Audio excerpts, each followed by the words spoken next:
el pueblo de Dios. Somos un pueblo especial, llamados para anunciar las virtudes de aquel que nos llamó a su luz. Somos el pueblo de Dios. Su sangre nos redimió y su Espíritu dio para darnos poder y ser testigos de Él, y llevaremos su gloria a cada pueblo y nación.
Buenas noches, queridos hermanos. Antes que nada me quiero presentar. Mi nombre es Emiliano, tengo 30 años.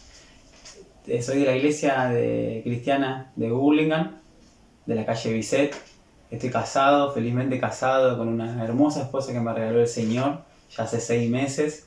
Y en el día de hoy me invitaron de la iglesia de Mariló, a la cual le mando un fuerte abrazo, a compartir acerca de la palabra de Dios, a compartir un pasaje para poder brindar un mensaje de parte de Dios, de parte de su palabra, para poder ser desafiados y aprender cada día más de Él. Así que antes que nada vamos a orar, vamos a pedirle al Señor que nos guíe en esto, en que sea Él quien hable a través de su palabra, a través de mí en esta oportunidad, y poder ser desafiados a ser cada día más como Él quiere que seamos. Así que vamos a orar.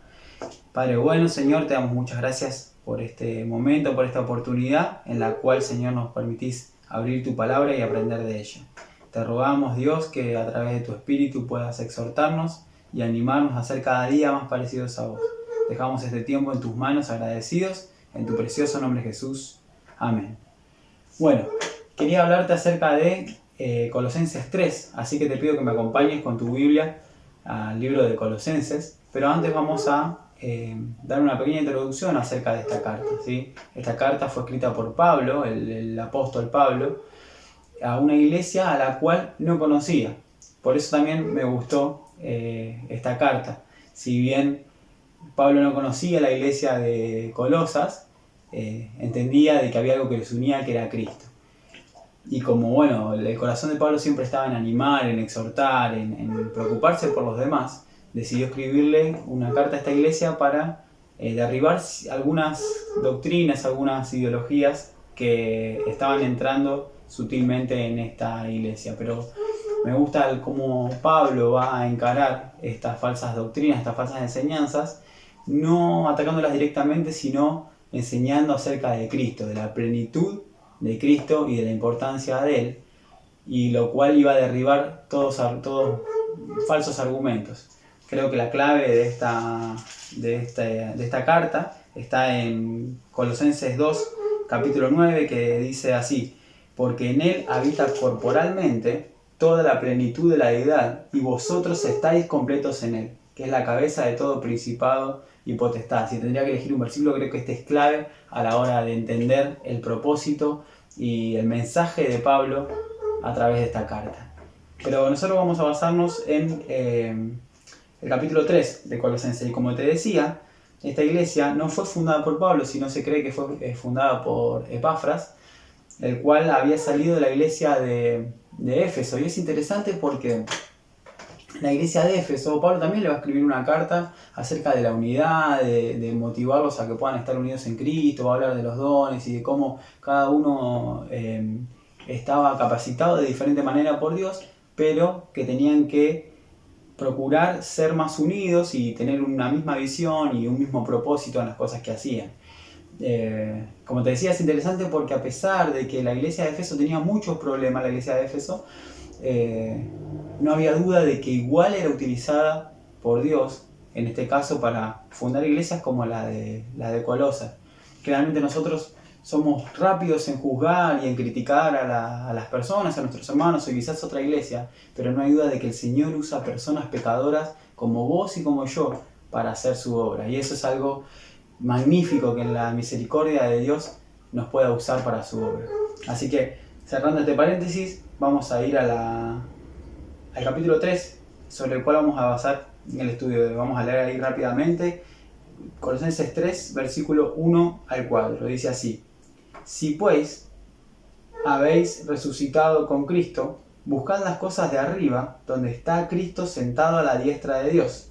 Poned la mira en las cosas de arriba y no en las de la tierra, porque habéis muerto y vuestra vida está escondida con Cristo en Dios. Cuando Cristo, vuestra vida, se manifieste, entonces vosotros también seréis manifestados en gloria. En estos 4 versículos hay un concepto que creo que fue Pablo el que quiso dar antes de pasar a la parte práctica, hablando de la vieja vida y la nueva vida y de los deberes cristianos,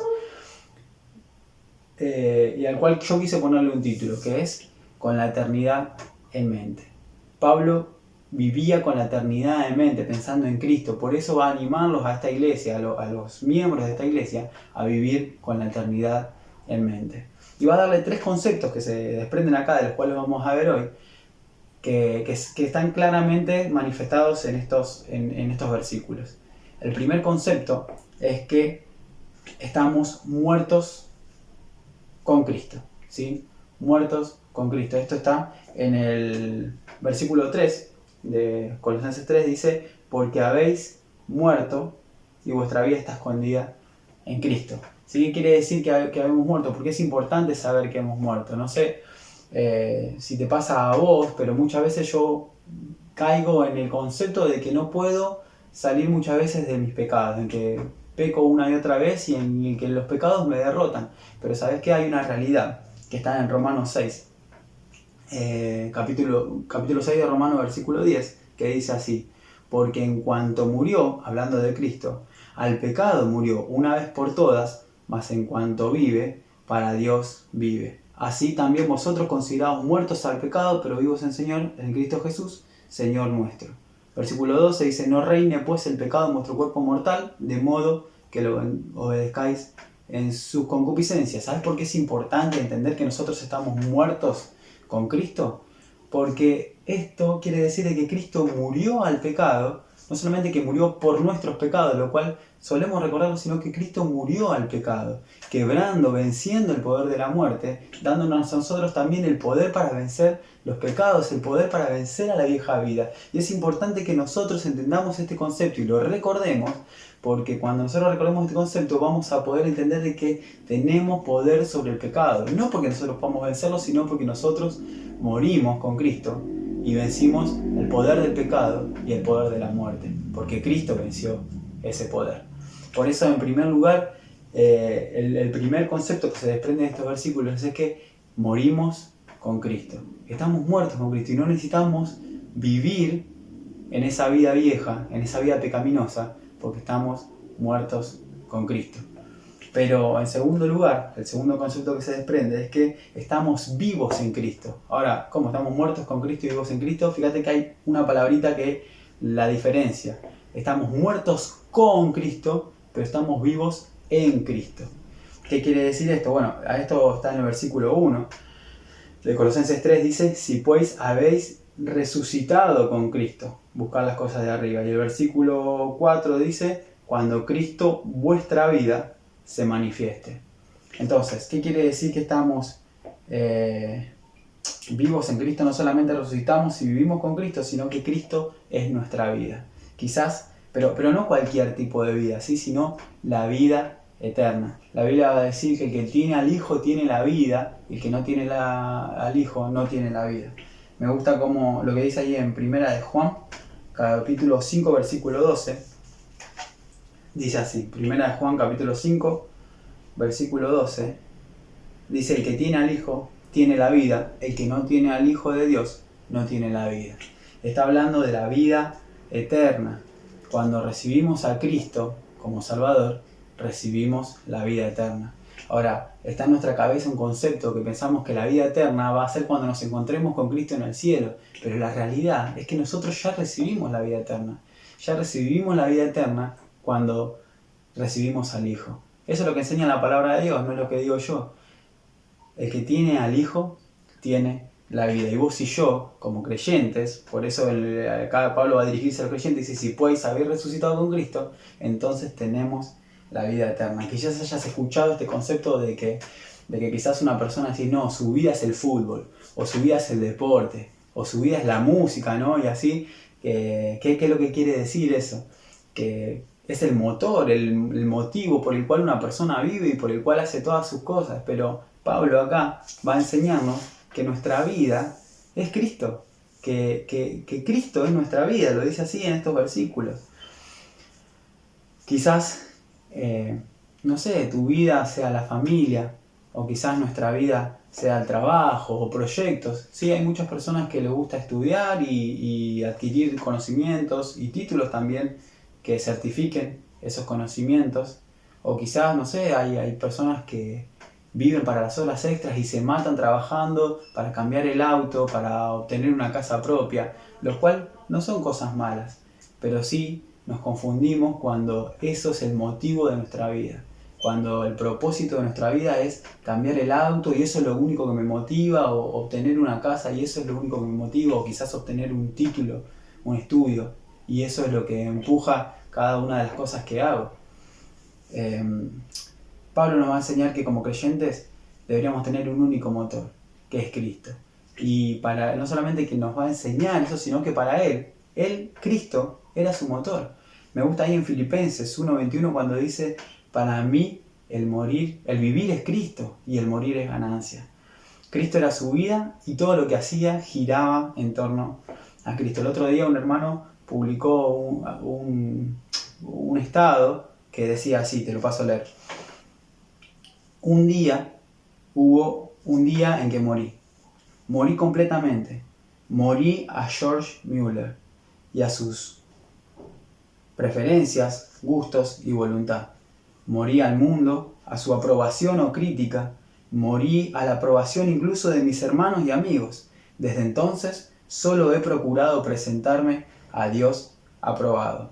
¿Sabes qué? Esta es una realidad que tendría que ser práctica en nuestra vida. Como creyentes, hemos muerto y resucitado con Cristo. ¿Sí? Él está sentado a la diestra de Dios y nosotros estamos ahí con Él, porque nosotros estamos en Cristo, vivimos en Cristo y nuestra vida está en Él. Ya no pertenecemos a este mundo temporal, ya no pertenecemos a este mundo terrenal que pasa rápido y que se termina, como mismo enseña la Biblia, como neblina, que pasa rapidísimo, sino que pertenecemos a la eternidad. Por eso el primer concepto te decía que estamos muertos con Cristo, pero que también vivimos en Cristo. Y esto tiene que llevarnos a poner nuestra mirada en el cielo, en la eternidad, en que todas las cosas que hagamos acá van a pasar rápido, pero van a tener influencia sobre la vida eterna. Y todas las cosas que hagamos también van a ser recompensadas cuando pasemos por el tribunal de Cristo, por el tribunal de obras. Ahora, no solamente estamos muertos con Cristo, no solamente vivimos en Cristo, sino que en tercer lugar somos glorificados en Cristo. Vamos al versículo 4 de ahí el capítulo 3, dice: cuando Cristo vuestra vida se manifieste, entonces vosotros también seréis manifestados con Él en gloria. Si bien acá Pablo habla de que nuestra gloria va a ser manifestada, la realidad es que nosotros ya tenemos la gloria de Cristo, ya somos glorificados en Cristo. Tenemos que entender que la Biblia no se contradice, sino que se complementa. Por eso vamos a ir a Juan, capítulo 17, versículo 22. Dice así. Juan, capítulo 17, versículo 22.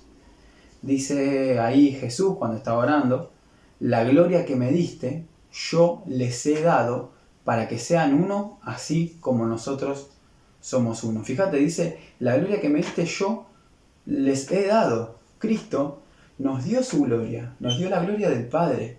Y cuando nosotros lo recibimos también la gloria de Dios.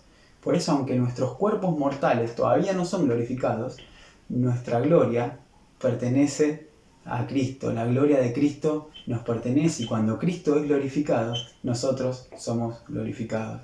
Ahora, cuando nosotros somos glorificados, aparte de Cristo, le estamos robando esa gloria, le estamos sacando esa gloria que es de Cristo. Entonces, hay otro concepto que tenemos que entender para vivir con la eternidad en mente, es que somos capaces de glorificar a Dios, de glorificar a Cristo. Me gusta cuando Jesús le dice al Padre esto, ¿no?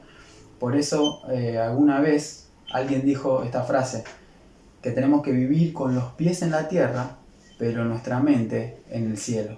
Eso significa que todas nuestras acciones deben ser dirigidas por Cristo, quien está en los cielos. Significa también que cualquier situación de tu vida, sea de dolor, sea de frustración, sea difícil, sea de prueba, o incluso alguna traición, tiene que ser vista con los ojos celestiales, tiene que ser vista bajo la perspectiva de Dios. Porque cuando entendamos nosotros que cada situación de nuestra vida es pasajera y que lo importante de nuestra vida es la eternidad, entonces la vamos a ver como un motivo para poder crecer, para poder acercarnos de Dios. Me gusta, con nuestra esposa tenemos una frase que creo que está no estaba acá atrás, pero está en otro cuadrito, que dice que cada situación difícil es una bendición, porque nos acerca más a Dios. Entonces cada oportunidad que nosotros tenemos, aunque sea difícil, va a ser de bendición, cuando nosotros lo aprovechemos para acercarnos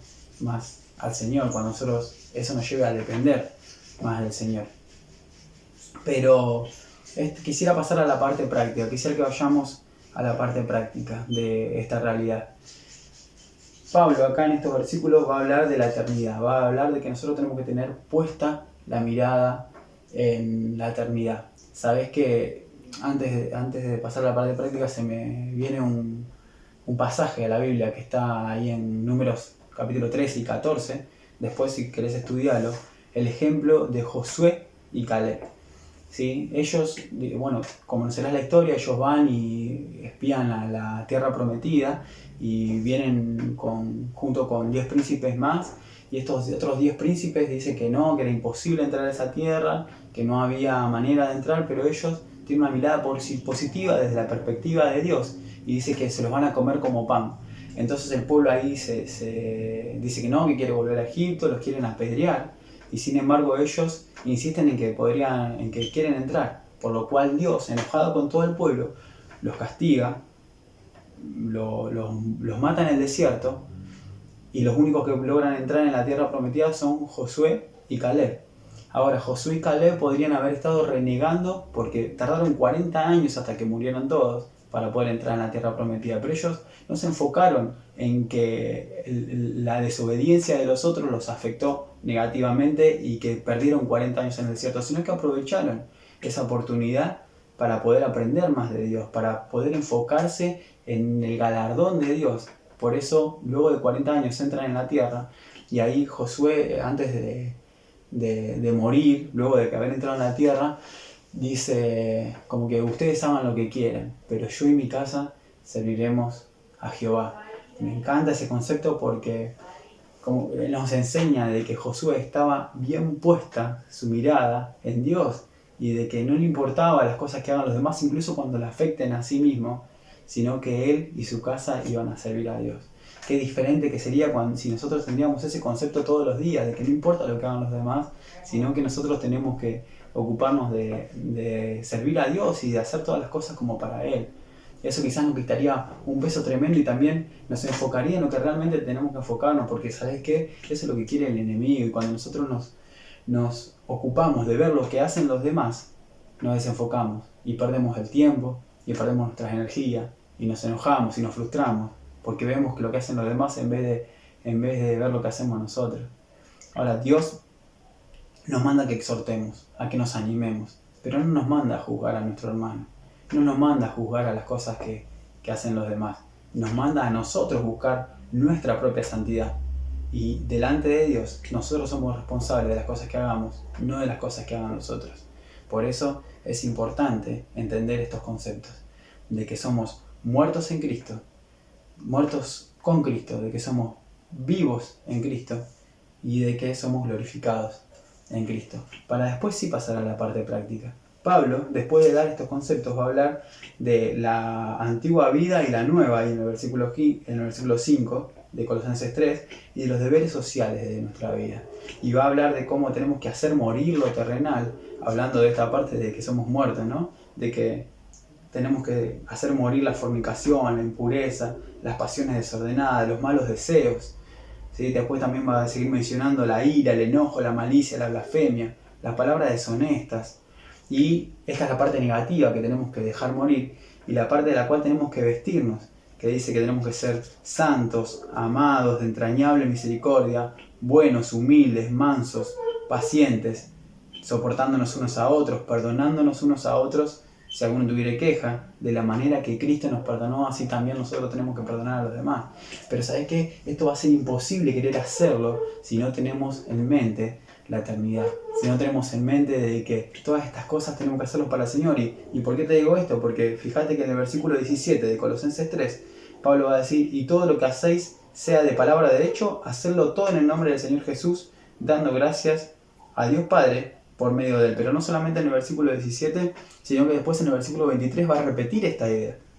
Y va a decir, todo lo que hagáis, hacedlo de corazón como para el Señor y no para los hombres, sabiendo que del Señor recibiréis la recompensa de la herencia, porque a Cristo el Señor servís. ¿Sabes qué? Cuando nosotros tengamos en mente la eternidad, cuando nosotros vivamos cada día recordando que somos muertos con Cristo, que somos vivos en Cristo y que somos glorificados en Cristo, entonces eso va a ser el motor que empuje a poder renunciar a las cosas de la vida vieja y a poder caminar en las cosas de la vida nueva.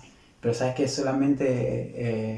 no solamente vamos a glorificar a Cristo cuando hagamos estas cosas, sino que también vamos a poder vivir una vida plena en Cristo y una vida satisfactoria, y vamos a glorificar a Cristo, que fue para lo cual Dios nos creó.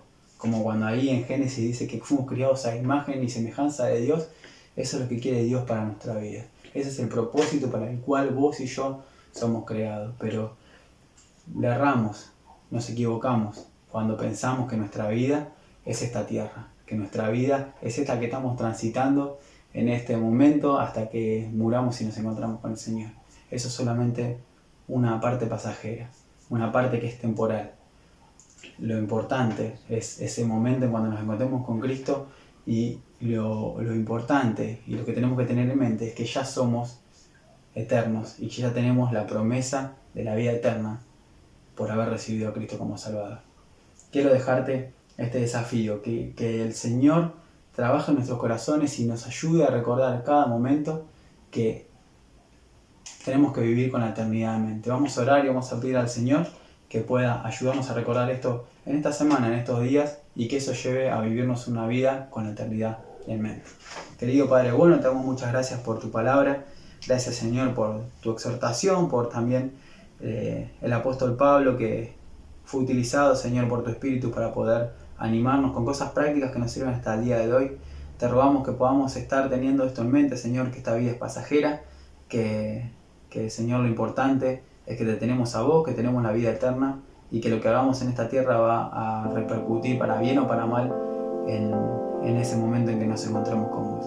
Dios, dejamos nuestras vidas en tus manos, los corazones de cada una de las personas que pudieron escuchar este mensaje, y te rogamos que pueda, Señor, nuestra vida realmente cambiar y agradarte como vos, Señor, agradaste al Padre cuando viniste a esta tierra.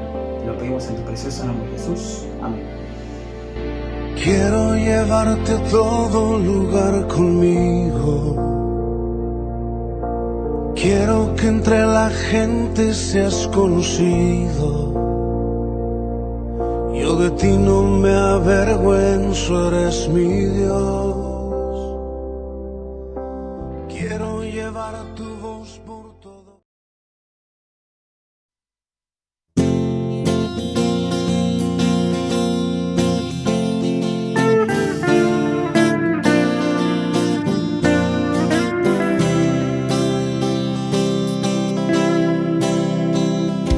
Este pueblo que has formado hoy viene a entregar las ofrendas de sus labios puestas en tu altar.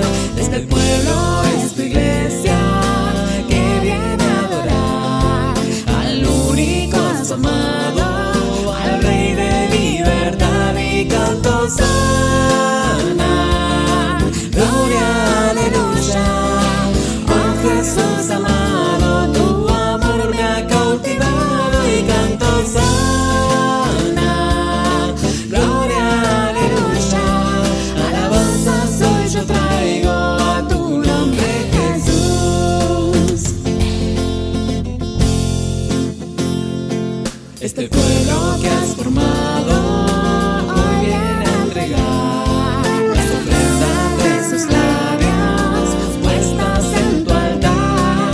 Este pueblo es tu iglesia que viene a adorar al único amado, al Rey de libertad, y canto sana, gloria, aleluya.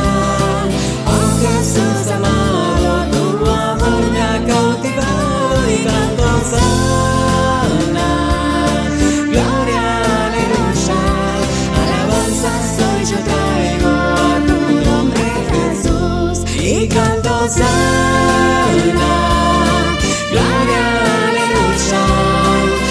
Jesús.